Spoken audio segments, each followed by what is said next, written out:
माँ, अब आपको समझ आया कि नंदिनी ने मेरे और आपके ऊपर क्या जादू कर रखा है। सुनीता जी अपने घर के बरामदे में बैठकर अपनी बहू को कोस रही थी। सुनीता जी चिल्लाते हुए, हे भगवान, पता नहीं वह कौन सा दिन था जिस दिन इस मनहूस को पसंद किया था अपने बेटे के लिए। आनंद, माँ, ये सब बातें छोड़ो। आपने 2 दिन से खाना नहीं खाया है। मैं खाना लेकर आया हूँ, आप खाना खा लो। सुनीता जी गुस्से में, मुझे नहीं खाना। आनंद, माँ, ये सब कैसी बातें कर रही हो। अच्छा हुआ नंदिनी हॉस्पिटल में है, नहीं तो आपकी बातें सुनकर वह बेचारी क्या सोचती। सुनीता जी की बहू हॉस्पिटल में थी। सुनीता की बहू का नाम नंदिनी था। नंदिनी को बेटी हुई थी, वह भी बड़े ऑपरेशन से। नंदिनी का ये दूसरी बेटी थी। डॉक्टर ने नंदिनी को 1 हफ्ते से हॉस्पिटल में ही रखा था। डॉक्टरों का कहना था नंदिनी बहुत ज़्यादा कमज़ोर है और साफ साफ कह दिया था अब तीसरा बच्चा नहीं लेना है, नहीं तो नंदिनी की जान को खतरा हो सकता है। नंदिनी को बेटी हुई थी, इसलिए सुनीता जी 2 दिन से खाना नहीं खा रही थी। सुनीता जी को पोता चाहिए था। उनका कहना था घर सिर्फ लड़के से ही चलता है, लड़कियां तो शादी होकर अपने ससुराल चली जाएगी, मेरे बेटे का वंश कौन बढ़ाएगा। सुनीता जी अपने बेटे से कहती हैं, सुनीता जी, बेटा आनंद, डॉक्टर लोग तो बस ऐसे ही बोलते रहते हैं, हमारी नंदिनी बिल्कुल ठीक है, तुझे तीसरा बच्चा लेना ही चाहिए, क्योंकि तेरी 2 बेटियां हैं और वंश तो बेटे से ही चलता है। लेकिन मैं अभी लेने के लिए नहीं बोल रही हूँ, कुछ समय बाद के लिए बोल रही हूँ। आनंद, नहीं माँ, चाहे आप कितना भी बोलो, अब मैं तीसरा बच्चा नहीं ले सकता और मैं लेना भी नहीं चाहता। डॉक्टरों ने साफ साफ बोल दिया है नंदिनी की जान को खतरा हो सकता है। सुनीता जी अपनी बहू को खरी खोटी सुनाते हुए, इस लड़की ने तो तेरा दिमाग खराब कर दिया है, अपनी माँ की भी बात नहीं सुन रहा है तू, क्या जादू कर दिया है तेरे पर। आनंद अंदर अपनी मम्मी के कमरे में जाता है और अपनी मम्मी का सामान पैक करने लगता है। सुनीता जी, क्या कर रहा है तू, मेरा सामान क्यों पैक कर रहा है।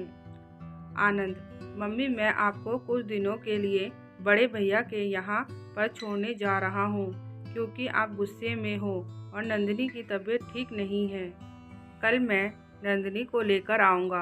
आपकी ऐसी जली कटी बातें सुनकर उसकी तबीयत खराब हो सकती है, इसलिए आपका बड़े भैया के पास रहना ही ठीक है। सुनीता जी ये बात सुनकर उदास हो जाती हैं। उसे अपने बड़े बेटे के यहाँ पर जाने का मन नहीं था। बेटा, मैं वहाँ नहीं जाऊँगी। आनंद, नहीं मम्मी, मैं फैसला कर चुका हूँ, आपको जाना ही होगा। आपके जाने में ही हम सबकी भलाई है और नंदिनी इस टाइम आपकी सेवा भी नहीं कर पाएगी, इसलिए आपको जाना ही होगा। आनंद अपनी मम्मी को टैक्सी में बैठाकर अपने बड़े भाई के यहाँ पर छोड़ के जाता है। दरअसल सुनीता जी की बड़ी बहू और बड़ा बेटा बिल्कुल भी अच्छे नहीं थे। जब आनंद अपनी पढ़ाई के लिए शहर से बाहर रह रहा था, तब सुनीता जी इन लोगों के पास ही रहती थी। सुनीता जी का बड़ा बेटा और बड़ी बहू सुनीता जी से खूब काम करवाते थे। इन दोनों के 2 बेटे थे। आनंद की शादी के बाद से सुनीता जी छोटी बहू के पास ही रहती थी। आनंद के जाने के बाद बड़ी बहू ने अपनी सास को चाय बनाकर दिया और फिर काम पर लगा दिया। 1 सप्ताह बीत जाने के बाद सुनीता जी को अपनी छोटी बहू नंदिनी की याद आई। दरअसल नंदिनी बहुत अच्छी लड़की थी। नंदिनी अपनी सास का बहुत ध्यान रखती थी, उनको 1 गिलास पानी तक उठाने नहीं देती थी। काम खत्म करने के बाद अपनी सास के पास बैठकर खूब बातें करती, जो कि हर सास चाहती हैं। जब से नंदिनी की शादी हुई थी, अपने मायके बहुत कम जाती थी। वह ज़्यादा से ज़्यादा अपनी सास के साथ रहती थी। नंदिनी कभी भी बाहर जाती, अपनी सास के साथ ही जाती थी, उनके बिना कहीं भी नहीं जाती थी। लगभग 15 दिन बाद सुनीता जी अपना सारा सामान पैक करके घर के बाहर से टैक्सी लेकर आनंद के यहाँ आ जाती हैं। नंदिनी अपने रूम में बच्ची को संभाल रही थी और आनंद नंदिनी के लिए चाय नाश्ता बना रहा था। आनंद, माँ आप यहाँ? सुनीता जी, हाँ बेटा, मैं यहाँ आ गई। नंदिनी ने मेरी बहुत सेवा की है, मैं कभी नहीं भूल सकती। उसका देखरेख का टाइम आया तो मैं वहाँ कैसे रह सकती हूँ। मुझे माफ़ कर दे बेटा, मैं समझ गई हूँ। आनंद, माँ मैं आपको यही समझाना चाहता था कि नंदिनी जैसी बहू आपको नहीं मिलेगी, और क्या फ़र्क पड़ता है पोता हो या पोती। आनंद हंसकर बोला, माँ अब आपको समझ आया कि नंदिनी ने मेरे और आपके ऊपर क्या जादू कर रखा है।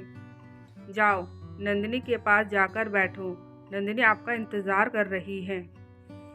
जब से आई हैं बस आपके बारे में ही पूछती रहती है कि माँ जी को लेकर आओ। सुनीता जी, नहीं बेटा, तुम जाकर बैठो, मैं नाश्ता पानी लेकर आती हूँ। आनंद, आप ये सब काम कल से करना, कल से मैं ड्यूटी ज्वाइन कर लूँगा। अभी जाकर आप नंदिनी से मिल लो, नंदिनी आपका बेसब्री से इंतज़ार कर रही है। सुनीता जी अपनी बहू के कमरे में जाती हैं। सुनीता जी को देखकर नंदिनी बहुत खुश हो जाती हैं। सुनीता जी अपनी पोती को गोद में लेती हैं और उसको खिलाने लग जाती हैं और कहती हैं, बेटा मुझे माफ़ कर दे, पोते के लालच में मैंने तेरे साथ बहुत बुरा व्यवहार किया। ये भी नहीं सोचा कि तूने मुझे एक माँ जैसा प्यार दिया है। नंदिनी, नहीं माँ जी, आप ये कैसी बात कर रही हो, मैंने आपकी बातों का कभी बुरा नहीं माना। माँ जी, ये सब आपकी गलती नहीं है, ये हमारे समाज की गलती है। मुझे पता है आस पड़ोस की बातें सुनकर आपने ये सब किया है। मुझे पता है आपका मन कितना अच्छा है। नंदिनी कहती है, माँ जी, जब से हॉस्पिटल से आई हूँ आपको देखने के लिए आंखें तरस गई है। आइए मेरे पास आकर बैठे और ये सब बातें भूल जाइए।